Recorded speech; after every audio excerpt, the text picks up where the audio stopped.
आदर्श कर्मयोगी, महान दार्शनिक, दूरदर्शी राजनेता, विलक्षण विचारक, एक व्यक्ति जिसने ये सिद्ध किया कि राजनीति से लेकर अर्थव्यवस्था तक ऐसा कुछ भी नहीं है जिसका समाधान भारतीय दर्शन में ना हो। एक चिंतक जिन्होंने ये बताया कि हिंदू कोई धर्म या संप्रदाय नहीं बल्कि भारत की राष्ट्रीय संस्कृति है। ऐसे राजनीति के पुरोधा, अंत्योदय के जनक पंडित दीनदयाल उपाध्याय जी को आज पूरा देश याद कर रहा है।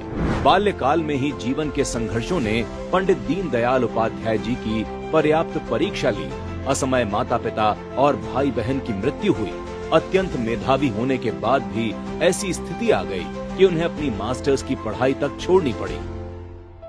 पंडित दीनदयाल उपाध्याय जी ने सरकारी नौकरी के बावजूद राष्ट्र सेवा का मार्ग चुना और राष्ट्रीय स्वयंसेवक संघ से जुड़ गए। समय की मांग को देखते हुए राजनीति में जनसंघ की स्थापना हुई। पंडित दीनदयाल उपाध्याय जी ने अपनी कुशल संगठन क्षमता से जनसंघ का नीति निर्धारण और पथ प्रदर्शन किया। उनका विचार था कि सत्ता पक्ष की अंतिम मंजिल अंतिम पायदान पर खड़े व्यक्ति का कल्याण होना चाहिए। जहां पूंजीवादी और साम्यवादी विचारधाराएं व्यक्ति को सिर्फ एक आर्थिक और राजनैतिक इकाई मानती थी, तब पंडित दीनदयाल उपाध्याय जी ने दोनों विचारधाराओं को नकारते हुए एकात्म मानववाद का सिद्धांत दिया, जिसमें व्यक्ति का समग्र विकास शामिल था। पंडित दीनदयाल उपाध्याय जी का ये मानना था कि जब आर्थिक और सामाजिक विसंगतियां दूर होंगी तब एक अच्छे समाज का निर्माण होगा। अच्छे समाज से अच्छी राजनीति होगी, अच्छी राजनीति से अच्छी सरकार बनेगी और अच्छी सरकार से अच्छा देश बनेगा।